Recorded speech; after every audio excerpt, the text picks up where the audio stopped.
মাটির উপরে যারা থাকে তারা সিজদা না দেওয়ার হাজার কারণ খুঁজতে থাকে, আর যারা মাটির নিচে আছে কল্পনার চোখটা বন্ধ করে দেখেন প্রত্যেকটা ব্যক্তি মাটির নিচে যারা আছে তারা রবের দরবারে একটা ফরিয়াদ করতেই আছে, একটা অনুরোধ করতেই আছে, একটা দরখাস্ত করতে আছে, মৌলা গো একবার দয়া করো, একবার শুধু দুনিয়াতে পাঠাও, একবার শুধু দুনিয়াতে পাঠাও, একবার শুধু আরেকবার দুনিয়াতে পাঠাও, মৌলা গো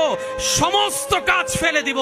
নামাজের সিজদা দেওয়া বাদ দিব না, নামাজের সিজদা দেওয়া বাদ দিব না, নামাজের সিজদা দেওয়া বাদ দিব না। মাটির উপরে যারা তারা সিজদা না দেওয়ার কারণ খুঁজে, মাটির নিচে যারা আছে তারা সিজদা দেওয়ার জন্য অনুরোধ করতে থাকে, আকুতি করতে থাকে, ফরিয়াদ করতে থাকে। সেজন্য বলা হয় বুদ্ধিমান তারা যারা কবরের জগতের প্রস্তুতিকে সামনে রেখে দুনিয়ার কদম হাঁটতে থাকে, তাদের জন্য দুনিয়াটাও নিয়ামত হয়, আখেরাতটাও সুন্দর হয়। কিভাবে? ফিদ দুনিয়া হাসানাতাও ওয়া ফিল